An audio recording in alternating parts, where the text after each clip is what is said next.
Lights on. Start sound. Camera. Clap. Action.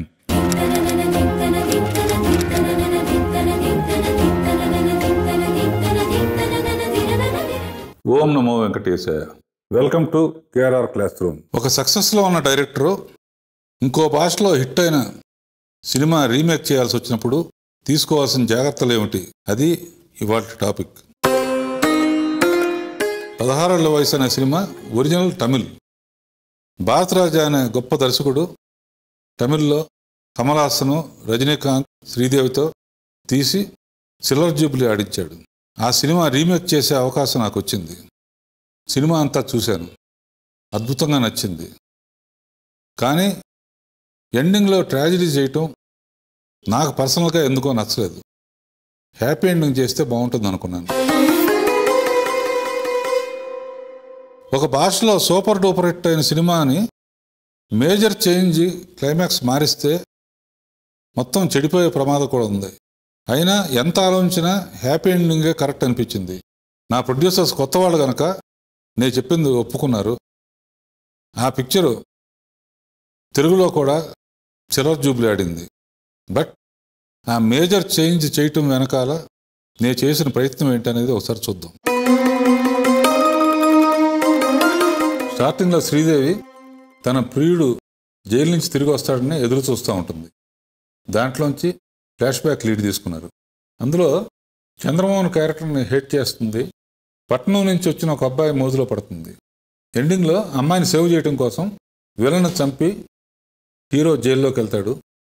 అమ్మాయి అతను తిరిగి ఎప్పుడు వస్తాడా, అతని చేత్తో తాళి ఎప్పుడు కట్టించుకుందామని ఎదురు చూస్తూ ఉంటుంది. ఒరిజినల్లో అతను వస్తాడా రాడా, మళ్ళీ అమ్మాయి జీవితంలో వెలుగు నింపుతాడా అనే అయోమయంతో ఎండ్ చేశాడు.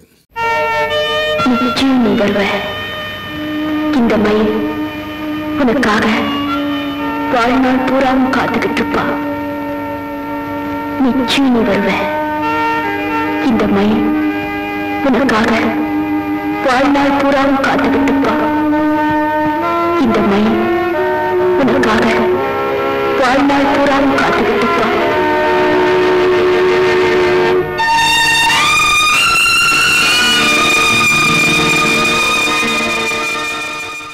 నాకేమో ఆడియన్స్ని అన్హ్యాపీగా ఇంటికి పంపించడం ఇష్టం లేదు. హ్యాపీ ఎండింగ్ చేస్తేనే బాగుంటుంది అనుకున్నాను. దానికి చిన్న ఎక్స్టెన్షన్ చేశాను. అది ఒకసారి చూద్దాం. అలా వాళ్ళ కళల్ని చెరిపేసి, ఆశల్ని ఆర్పేసి, విధి అమోఘ మనసుల్ని విడదీసింది. జీవితాంతం అతని కోసమే వేచి ఉంటానని మాట ఇచ్చిన మళ్ళీ అలా ఎదురు చూస్తూనే ఉంది. ఆ నిరీక్షణకి ఫలితం ఏమిటి? అతను తిరిగి వస్తాడా?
రైలు కుదుపుతా నిద్ర వచ్చింది.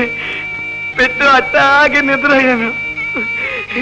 పక్క దేశంలో మెలకు వచ్చి పరిగెత్తుకు వచ్చేసాను.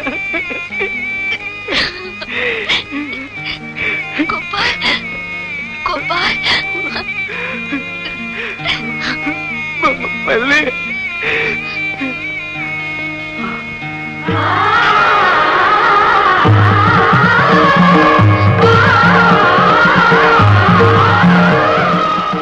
సినిమా పూర్తయిపోయింది. ఫస్ట్ కాపీ వచ్చింది. తమిళ సినిమా చూడని వాళ్ళందరూ సినిమా చాలా సూపర్గా ఉందని చాలా హ్యాపీగా ఫీల్ అయ్యారు. కొంతమంది ఎండింగ్ మార్చారని చెప్పి కమల్ హాసన్కి, రజనీకాంత్కి, భారతరాజాకి చెప్పారు. వెంటనే శ్రీదేవి నాకు ఫోన్ చేసింది. రజనీ గారును కమల్ హాసన్ మీ ఇంటికి వస్తున్నారు, మీతో ఏదో మాట్లాడాలంట అని చెప్పింది. నాకు ఆశ్చర్యం వేస్తుంది, ఎందుకు వస్తున్నారని. తిన్నగా కమల్ హాసన్, రజనీకాంత్ ఇంటికి వచ్చారు. సార్, సినిమా అంతా చాలా బాగుంది, బట్ క్లైమాక్స్ మట్టుకు అనవసరంగా మార్చారు మీరు. దయచేసి ఒరిజినల్ క్లైమాక్స్ ఉంచండి, లేకపోతే ఆ ఫీల్ పోతుందని రిక్వెస్ట్ చేశారు. నేను క్వశ్చన్ అడిగాను అన్నమాట. ఆ అమ్మాయి ఎందుకు అయోమయంలో ఉండాలి? ఏదో ఒకటి చెప్పండి. వాడు జైల్లో చచ్చిపోయాడని చెప్పండి. ఏదో 4 రోజులు ఏడ్చి ఊరుకుంటుంది. లేదు ఎక్స్టెన్షన్ అయింది, ఇంకో 6 నెలల తర్వాత వస్తాడని చెప్పండి. ఏదో ఒక హ్యాపీనెస్తో వెళ్తుంది. అంతేగాని వస్తాడో రావడాన్ని ఎండ్ చేయటం అనేది నచ్చలేదు రజని అని చాలా గట్టిగా ఆర్గ్యూ చేశాను. ఆర్గ్యూ చేస్తే కూడా నా మాటనండి ప్లీజ్, సినిమా ఫెయిల్ అవుతుంది, ఒరిజినల్గా అట్లాగే ఉంటుందంటే అప్పుడు వాళ్ళ మాట కాదనలేక నేను ఒక ఆల్టర్నేటివ్ చెప్పానమాట. సినిమా రిలీజ్ చేస్తాను, మీరు అనుకున్నట్టు ఆడియన్స్ కనుక ఎండింగ్ బాగాలేదు అనుకుంటే మీ ఒరిజినల్ ఎక్కడ ఎండ్ చేశారో అక్కడే ఎండ్ చేస్తాను, బాగుంది అనుకుంటే కంటిన్యూ చేస్తాను అని వాళ్ళని కన్విన్స్ చేసి పంపించాను. ఎండు ఆకాశం రంగు మారింది చూసారా? ఆకాశం రంగు మారుదని అందరికీ తెలుసు. ఇక్కడ ఒక చిన్న విశేషం జరిగింది. ఏంటంటే వాళ్ళిద్దరిది అనుకోకుండా జరగంది, తిరిగి రాననుకున్నవాడు తిరిగి వచ్చాడు. వాళ్ళిద్దరు కలయిక అద్భుతంగా, దృశ్యంగా కూడా అద్భుతంగా ఉండాలని చెప్పేసి అప్పుడు మా తమ్ముడు కెమెరామ్యాన్ ఫస్ట్ కలర్ పిక్చర్ అన్నమాట. మా ప్రకాష్ని పిలిచి, ప్రకాష్, చంద్రమోహన్ శ్రీదేవి మెడలో తాళి కడుతున్నప్పుడు ఫిల్టర్ వేసి ఆకాశం రంగులు మారినట్టు చూపించమని అడిగాను. ప్రకాష్ విన్సెంట్ గారి శిష్యుడు అనమాట. మా గురువు గారు చూస్తే ఆకాశం రంగులు ఎందుకు మారిందని తిడతారు నన్ను, నేను చేయను అన్నాడు. నా మాట వినరా అని కన్విన్స్ చేసి బలవంతంగా రంగులు మార్పించాను అనమాట. ఆకాశం రంగు మారుతున్నప్పుడు, హీరో అమ్మాయి మెడలో తాళి కడుతున్నప్పుడు, రీరికార్డింగ్తో చూసినప్పుడు ఆడియన్స్ విపరీత బ్రహ్మాండంగా లేచి చప్పట్లు కొట్టారు.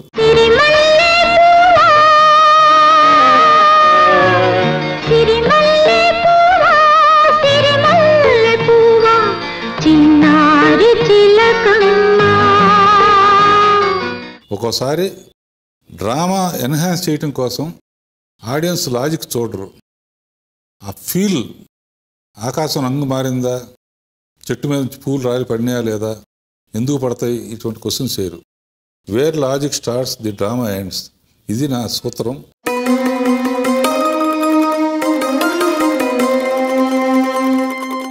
ఇకపోతే మెగాస్టార్ చిరంజీవితో తీసిన ఘరానా మొగుడు తమిళ్లో మన్నన్ అనే సినిమాకి రీమేక్. తమిళ్లో రజనీకాంత్, విజయశాంతి వేశారు, తెలుగులో చిరంజీవి గారు నగ్మా చేశారు. అందులో హీరో వర్కరు, హీరోయిన్ ఏమో ఫ్యాక్టరీ ఓనరు. పంతంతో పగతో అతను బుద్ధి చెప్పాలని బలవంతంగా అతను తెలియకుండా పెళ్లి చేసుకుంటుంది. ఫస్ట్ నైట్ రివీల్ చేస్తుంది, నిన్ను టార్చర్ పెట్టడం కోసం చేసుకున్నాను తప్ప నువ్వు మొగుడుగా యాక్సెప్ట్ చేయను, నువ్వు నన్ను తాకటానికి వీలు లేదని ఇంట్రోల్ ఇచ్చారన్నమాట.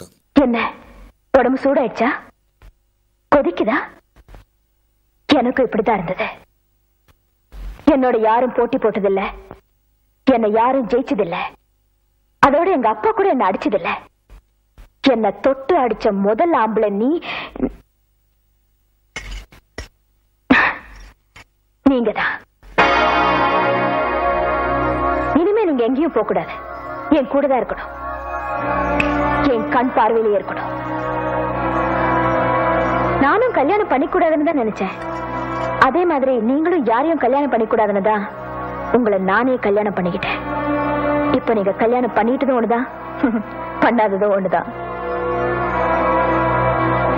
நேத்து நீங்க ஜெயிச்சீங்க, இன்னைக்கு உங்களை நான் ஜெயிச்சிட்டேன். இத்தனை நாள் என் மேனேஜர் தான் யூனியன் லீடர், இப்போ என் புருஷன். இனிமே நான் தான் யூனியன், நான் தான் லீடர். எப்படி? இனிமே நீங்க ஃபேக்டரிக்கு போக கூடாது, வீட்டு புருஷனாவே இருந்துடணும்.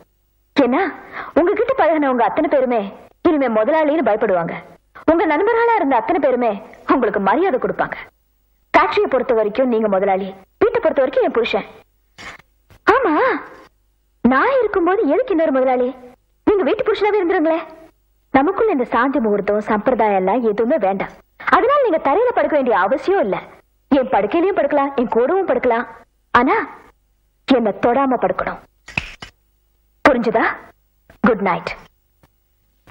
ఆ ఇంటర్వల్ సీన్ని తెలుగులో మెగాస్టార్కి వీలుగా ఎలా చేంజ్ చేశానో ఒకసారి చూద్దాం.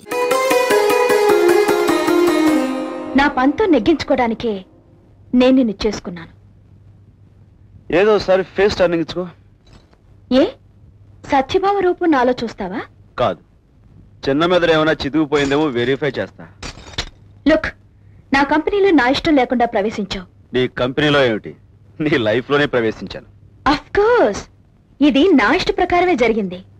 ఇప్పుడు కార్మికుల దృష్టిలో నువ్వు నన్ను ఓడించిన యూనియన్ లీడర్వి కాదు, నేను గెలుచుకున్న ఉమాదేవి మొగుడివి. ఈ క్షణం నుంచి యూనియన్ నా చేతుల్లోనే ఉంటుంది, లీడర్ నా గుప్పెట్లోనే ఉంటాడు. ఇంటి బయట ఉమాదేవి మొగుడుగా, ఇంటి లోపల ఉమాదేవి ఇంటి పనులు చూసేవాడిగా ఈ రోజు నుంచి తమరు ద్విపాత్రాభినయం చెయ్యాలి. ఏ కార్మికులు నిన్ను అన్న, తమ్ముడు, గురు, దోస్త్ అని పిలిచారో వాళ్లే రేపటి నుంచి నిన్ను సార్ అని పిలుస్తారు. చూసావా, వాళ్ళ అంతస్తు నుంచి నిన్ను నా అంతస్తుకి లాగేసి నువ్వు ఉద్ధరించాలనుకున్న కార్మికుల్ని నీకెలా దూరం చేశాను? ఏం చెయ్యాలో తోచక నవ్వుతున్నావా? నవ్వు. ఆ నవ్వు నీకింకా కొన్ని రోజులు మాత్రమే ఉంటుంది. అందమైన పెళ్ళాన్ని పక్కలో పెట్టుకుని కూడా ముట్టుకోవడానికి వీల్లేక గడ్డాలు పెంచుకుని పిచ్చివాడ్లా పార్టీ వెంట నువ్వు తిరుగుతుంటే నా చిటికిన వేరంత లేదు నీ చిన్న మెదడు. ఎన్ని ఆలోచనలు చేశావే. ఏ నన్ను ఏమి అంటావా? పెళ్ళానివి కదే.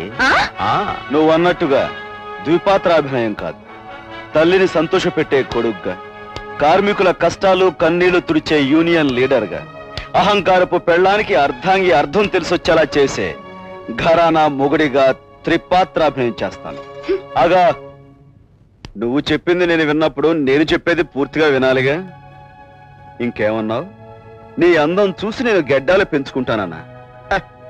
ఈ గడపలోనే కాదు, నువ్వు పూర్తిగా చీర ఊడదీసుకుని నా ఎదురుగా నుంచున్నా చిరునవ్వుతో నిగ్రహించుకోగల కెపాసిటీ ఉన్నవాడిని. నన్ను ఉమాదేవి మొగుడు అంటారు, లేక నిన్ను లీడర్ రాజు పెళ్ళం అంటారో తేలుస్తా. ఇంపాసిబులా ఇస్త్రాకులు కట్ట. ఏదోసారి ఫేస్ రైట్ టర్నింగ్ ఇచ్చుకో, లెఫ్ట్ పగిలిపోద్ది. జాగ్రత్త. రీమేక్ చేసేటప్పుడు యాస్టీస్ తీయకుండా ఇలా చిన్న చిన్న మార్పులు చేస్తేనే మన క్రియేటివిటీ కూడా అందరి దృష్టిని ఆకర్షిస్తుంది. ఉదాహరణకి ఈ గరానమ్మగుడు సినిమా తమిళ్లో రిలీజ్ అయిన మన్నన్ సినిమా కన్నా చాలా పెద్ద హిట్ అయింది, 1 year ఆడింది. రజనీకాంత్ కూడా సినిమా చూసి చేసిన మార్పుల గురించి అద్భుతంగా మెచ్చుకున్నాడు.